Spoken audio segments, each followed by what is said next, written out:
미국 교회에서 있었던 한 예화를 소개하려고 합니다. 한 목사님의 설교가 끝나자 한 노인이 말씀을 전한 목사님을 소개해주기 위해서 마이크를 잡았습니다. 지금 말씀을 전한 목사님은 30년 전에 세상을 떠난 제 아들의 친구입니다. 30년 전에 저와 아들은, 그리고 아들과 친구는 보트를 타고 여행을 갔었습니다. 그런데 그만 파도에 두 아이가 물에 빠지게 되었습니다. 두 아이는 배의 반대편에 서로 빠져서 허우적거리고 있었습니다. 순간 고민이 되었습니다. 누구를 먼저 구해야 할까? 그리고는 아들의 친구를 먼저 구했습니다. 그리고 나중에 반대편으로 달려가 보니 이미 아들을 구하기에는 너무 늦은 상황이 되었습니다. 후에 사람들이 물었습니다. 왜 아들을 구하지 않고 아들의 친구를 먼저 구했습니까? 그래서 저는 대답했습니다. 제 아들은 예수 그리스도를 믿는 아이였습니다. 그는 구원받은 자였습니다. 천국의 소망과 약속을 갖고 있는 아이였습니다. 그러나 아들의 친구는 그렇지 않았습니다. 그 아이를 지옥에 보낼 수가 없었습니다. 그리고 그 아들의 친구가 자라서 목사가 되어 오늘 말씀을 전하고 있었습니다. 라고 소개해 주었습니다. 저는 이 예화가 사실이겠지라고 생각합니다. 저에게 이런 일이 닥친다면 어떻게 할까라는 고민도 해봅니다. 분명한 것은 우리가 말하는 소망은 부분적이거나 사라지는 그 정도를 이야기하지 않습니다. 우리가 말하는 소망은 영원한 소망을 말합니다. 그리고 어떠한 형편이든지 빼앗길 수 없고 쇠하지 않으며 사라지지 않는 것을 말합니다. 그것이 소망입니다. 믿음의 성도들은 소망 가운데 살아갔던 이들이었습니다. 그들의 소망은 하늘나라에 있었고 그들은 늘 하늘나라를 바라보았습니다. 그들은 이 소망 가운데 현실의 삶의 무게들을, 고난들을 이겨내었습니다. 소망을 갖는다는 것은, 하늘을 바라본다는 것은 현실에서 도피하는 것을 의미하지 않습니다. 그것은 오해입니다. 우리가 소망 가운데 살아간다고 하는 것은 현실을 이겨낼 이유가 된다는 것을 의미하는 것입니다. 소망이 있기에, 약속이 있기에 오늘을 이겨낼 가치가 있는 것입니다. 오늘 그리스도인들이 세상 사람들보다 나은 것이 무엇이 있겠습니까?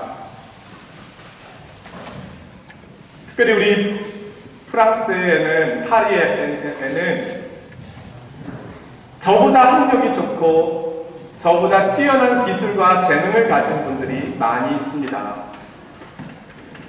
이 세상에는 우리 그리스도인들보다도 더 많은 지식과 더 많은 부유함과 더 많은 권력을 가지고 있는 사람들이 많습니다.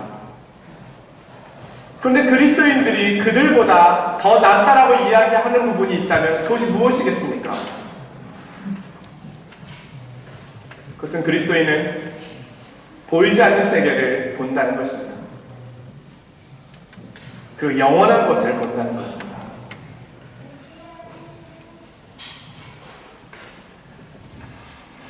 우리는 그들과는 다릅니다. 우리는 하나님의 눈으로 세상을 보고 있고요. 하나님의 말씀으로 세상을 판단하고 있습니다. 이것이 우리에게 주신 특권이며 복입니다. 오늘 말씀은 세상적으로 가장 어려운 형편 가운데 있었던 성도들에게 쓴 베드로 사도가 쓴 편지입니다. 그런데 그들에게 세상에서는 볼 수 없는 참된 소망이 있었다는 것을 이야기합니다. 오늘은 그 소망에 대한 말씀을 들으려고 하는 것입니다. 오늘 남성교회 헌신 감사예배를 맞이해서 우리 남성들이 참된 소망에 대하여 눈을 뜨고 또 참된 소망 가운데 담대함과 용기를 얻는 그런 시간이 되기를 간절히 기원해 봅니다. 베드로전서는 흩어진 나그네들에게 보내는 편지입니다. 그들이 왜 흩어졌을까요? 학자들은 베드로전서를 연구하면서 큰 박해가 있었다라고 말합니다. 그 박해는 로마의 황제였던 네로를 통해서 온 박해였습니다. 그 당시 모습을 설명하고 있는 자료들을 보면은 이런 글이 있습니다.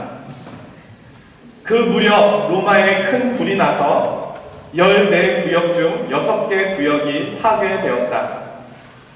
6일 동안 불은 무섭게 타올랐고 또 다른 불이 반대 방향에서 타기 시작할 때에도 거의 꺼지지 않았다.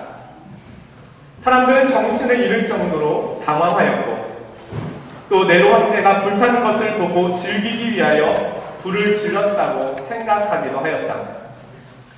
네로는 그 소문을 잠재우기 위하여 그리스도인들을 화재의 주범으로 몰아가도록 소문을 퍼뜨리게 하였다. 그로 인하여 전국적으로 그리스도인들에 대한 박해가 시작되었다. 당시 로마 황제는 신의 아들이라고 불리었습니다. 그들이 사용한 궁전 안에는 신의 아들 아우구스티누스 이렇게 글자가 새겨져 있었습니다. 황제는 신으로부터 위임을 받은 제사장이다 라고 여겨졌습니다. 그래서 황제를 숭배하도록 그들은 법을 만들었습니다. 그러나 그리스도인들에게 있어서는 하나님과 예수 그리스도 외에 그들이 경배할 대상은 이 세상에는 존재하지 않다고 여기고 있었습니다. 황제들에게 결코 숭배할 수는 없었습니다. 그러자 그것을 빌미로 해서 그리스도인들은 박해를 받게 됩니다. 그들이 그리스도인이라는 이유 때문에 박해를 받았습니다. 그리스도인들의 박해 방법이 몇 가지가 있는데요. 하나는 들짐승의 가죽을 입혀서 꼬맵니다. 그런 후에 풀어놓으면 들짐승이나 개들이 와서 그 사람을 뜯어 먹습니다. 또 하나는 밧줄로 묶어서 중상을 입게 하고 황제의 궁전 동산의 높은 장대에 그리스도인들을 묶어 불에 태웁니다. 그러면 네로는 그의 신하들과 멀리 궁정의 발코니에 앉아서 그것을 자신의 횃불이라고 부르며 즐겼습니다.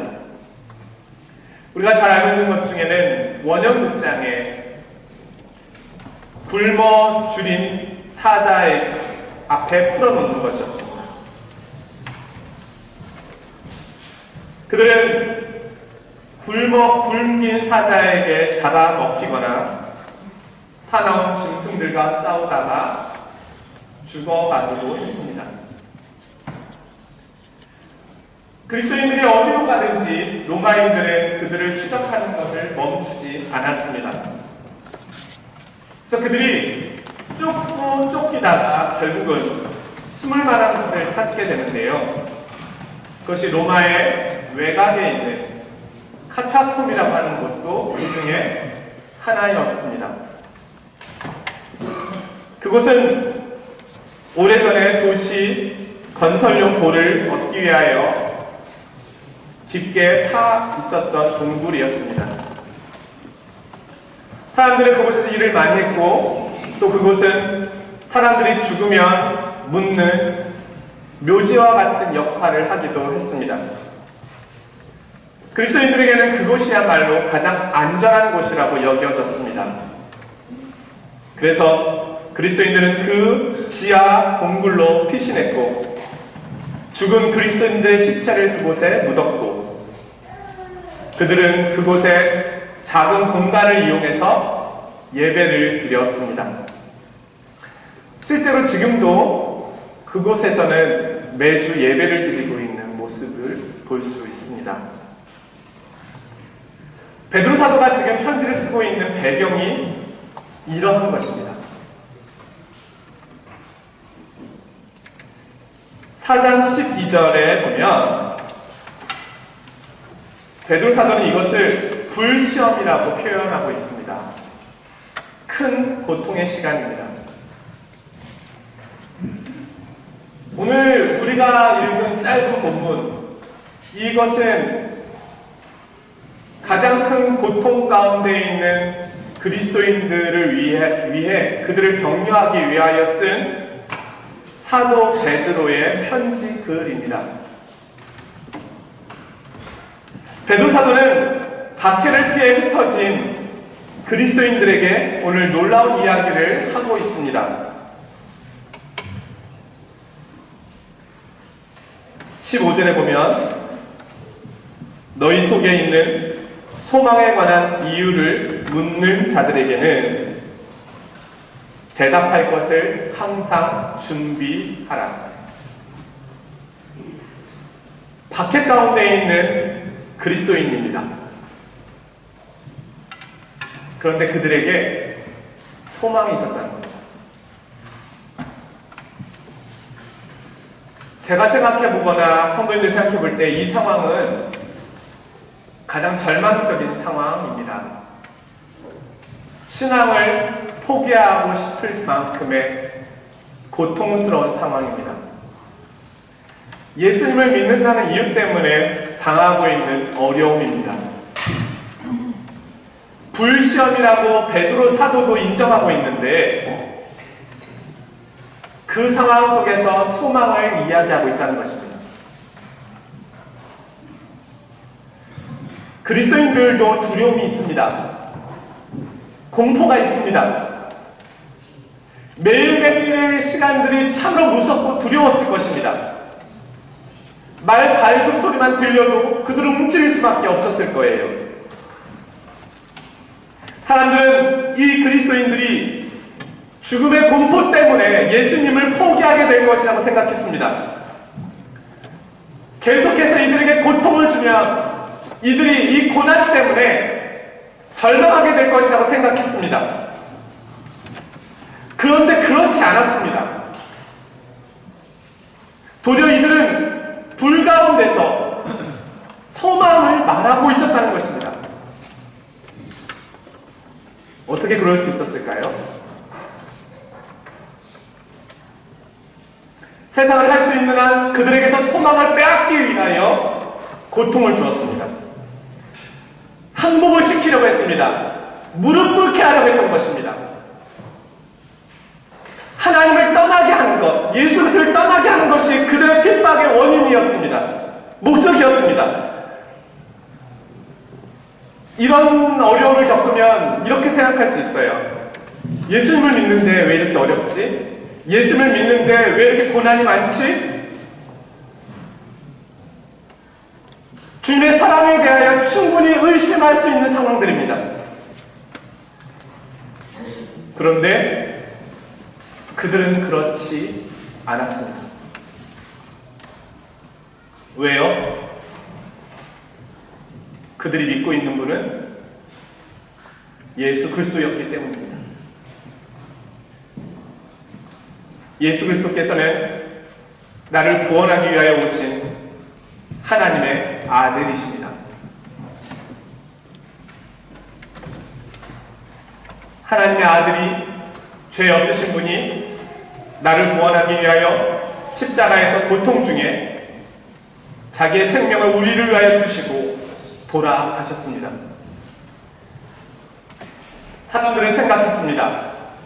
나를 위하여 자기의 생명을 주신 그분을 배신할 수 없다.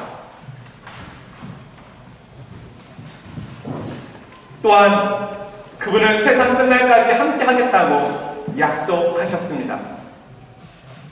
그들은 그 약속을 끝까지 고통 중에라도 신뢰하였습니다.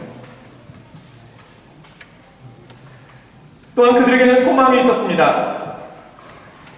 그들에게 있는 이 소망은 이 세상의 어떤 것도 뺏을 수 없고 막을 수 없는 것이었습니다. 그것은 저와 여러분들이 알고 있듯이 영원한 하나님 나라에 대한 소망입니다. 그들에게 있어서 죽음은 마지막이 아니었습니다. 그들은 죽음이라고 하는 그 문을 지나면 영원한 하나님의 나라가 펼쳐질 것을 굳게 믿고 있었습니다. 심지어 그들은 고통 중에도 예수님을 증거했다고 합니다. 자기를 핍박하고 있는 간수들과 로마 군인들을 향하여서도 예수님의 복음을 전했다고 합니다. 놀랍죠? 베드로 사도가 지금 흩어진 나그네들에게 말씀하고 있는 것은 그들이 소망 가운데 있다고 하는 이 말씀은 그 당시에 드물게 있었던 이야기를 하고 있는 것이 아니었습니다. 그리스도인들이라면 이 소망 가운데 불시험을 지나고 있었다는 것입니다.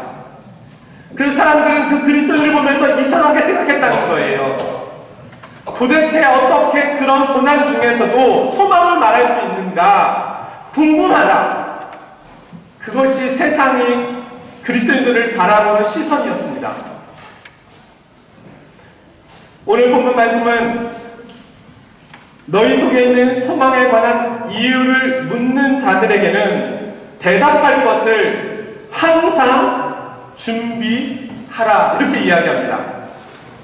항상 준비하라고 하는 말은 이 일이 너무너무 흔하고 빈번하게 있었던 일이라는 것입니다. 세상은 그리스도인들에 대하여 궁금했습니다. 저들이 살아가고 있는 삶의 모습, 저희들이 꿈꾸고 있는 소망에 대한 모습, 그것이 우리와 다르다고 하는 그 사실이 무엇 때문일까 늘 궁금했다는 것입니다.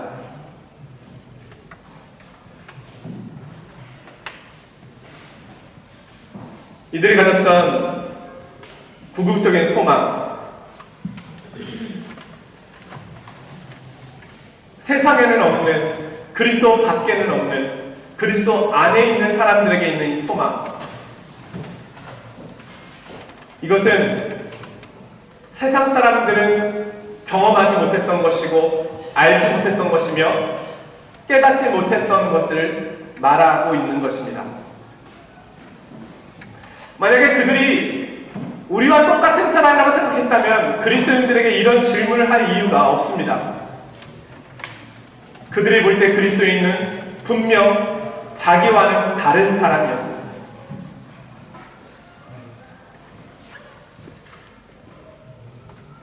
사람들은 오늘 우리를 볼 때 자기와는 다른 사람으로 봐야죠. 오늘 저와 여러분이 세상 속에서 살아갈 때 세상 사람들이 우리를 바라보는 시각은 너와 나는 다르지 않아. 이게 아니라 너에게는 뭔가 모르는 것이 있구나. 이것을 볼 수 있다는 것입니다.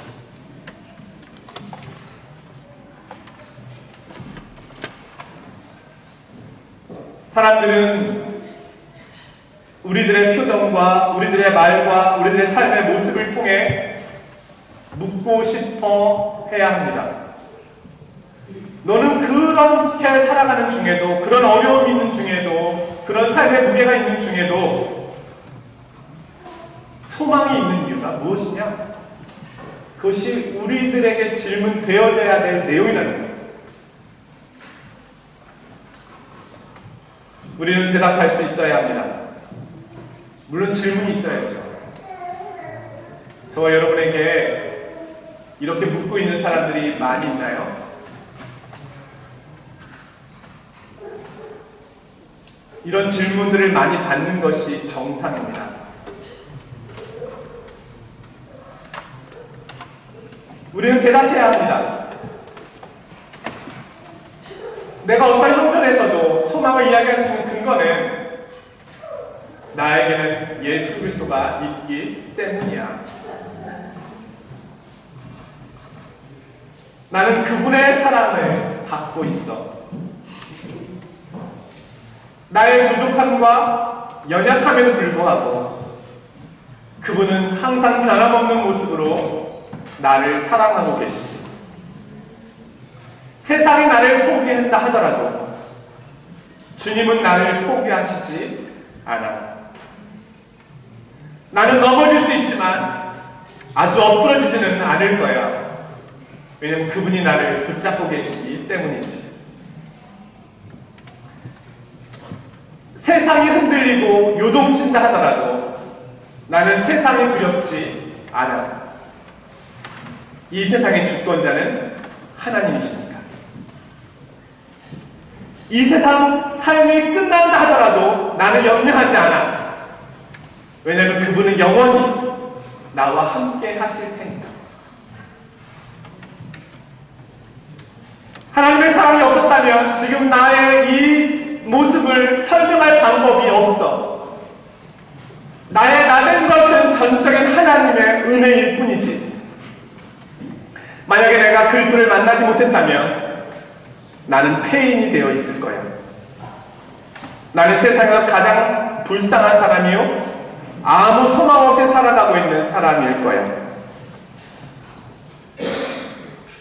나는 그리스도를 만났고 그리스도를 통하여 하늘의 영광을 보았고 나는 그분과 함께 걸어가고 있지. 그분은 나를 변화시켰고 그분은 나의 죄를 용서해 주셨고 그분은 나를 만나 주셨고 또한 그분은 나에게 꿈을 주셨고 살아야 될 목적을 주셨고 기도하게 하셨고 기도에 응답하셨고 나를 변화시켜 주셨고 우리 가정을 변화시켜 주셨고 내가 서 있는 삶의 자리를 바꾸어 주셨지. 여러분, 이것이 저와 여러분에게 있는 소망의 이유가 아닙니다. 우리 주변의 사람들이 나에 대하여 이렇게 생각하고 있지 않습니까? 성경은 이것이 그리스도인이라고 말합니다. 특별한 그리스도인을 말하고 있는 것이 아닙니다. 이것이 베드로 사도가 흩어져 있는 그리스도인들에게 보낸 편지에서 말하고 있는 소망입니다. 너희들에게는 이 소망이 있지 않느냐? 주변 사람들이 너희 속에 있는 그 소망을 보고 있지 않느냐? 그러니 항상 대답할 준비를 하고 있어.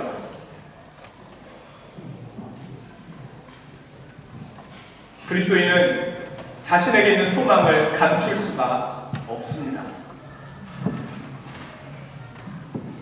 자신에게 있는 하나님 주신 기쁨을 감출 수가 없습니다. 하나님을 믿는다면, 예수 그리스도를 믿는다면 이 소망은 나를 통하여 증거되고 있는 것입니다. 우리나라의 양화진에 가면 외국인 선교사 묘지가 있습니다. 지금부터 약 120년 전에 많은 외국 선교사님들이 우리나라에 와서 복음을 전했습니다. 복음을 전하다가 많은 선교사님들이 돌아가셨는데 이 외국인 선교사님 묘지에 가면 선교사님들 외에 선교사님 자녀들의 묘지도 볼 수가 있습니다. 제가 살펴본 자료에는 36명의 아이들이 묻혀 있습니다. 그들은 어린 나이에 부모님을 따라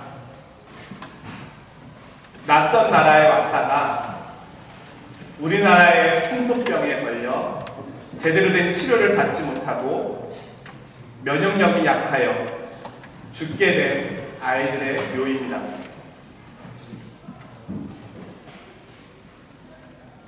이 정도의 고통과 어려움이라면 다시는 내가 한국에 오지 않으리라 선교사님들이 말씀할 것 같은데,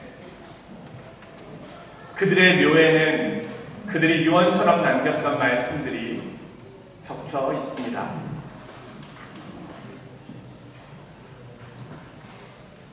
아펜젤러 선교사님의 묘에는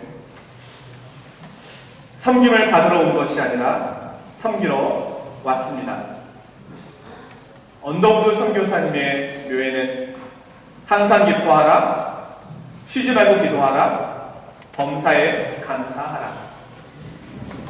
테일러 선교사님의 묘에는 주님, 길고 긴 여행을 끝내고 이제 나는 안식을 얻었습니다. 젠슨 선교사의 묘에는 친구를 위하여 자기 목숨을 버리면 이에서 더 큰 사랑이 없느니라. 캔드릭 선교사의 묘에는 나에게 1000개의 생명이 주어진다 해도 그 모두를 한국에 바치리라. 오늘 우리는 남성교회 주간 예배로 드리고 있습니다. 역사적으로 우리 통합 측에서 남성교회는 1924년에 창립되었습니다. 연합회를 말하는 거예요. 이때는 일제강점기입니다. 가장 신앙생활하기 어려울 때입니다.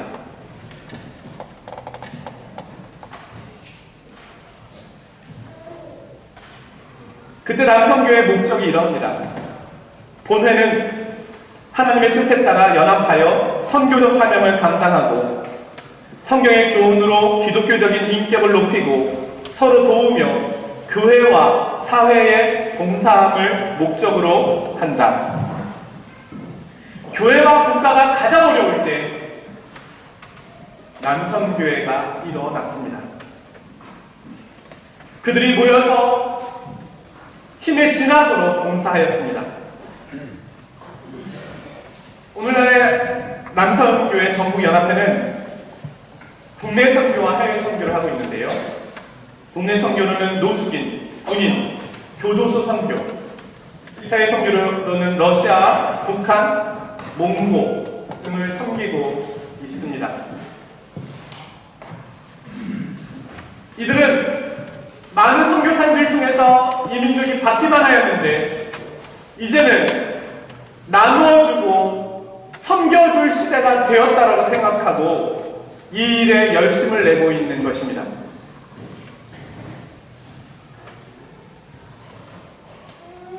오늘 우리의 부르심의 자리가 여기 있습니다.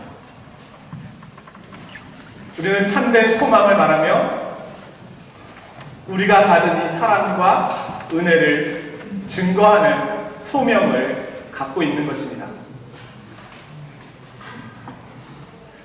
말씀을 마치면서 오늘 서신서를 보낸 베드로 사도에 관한 마지막 모습을 말씀을 나누려고 합니다.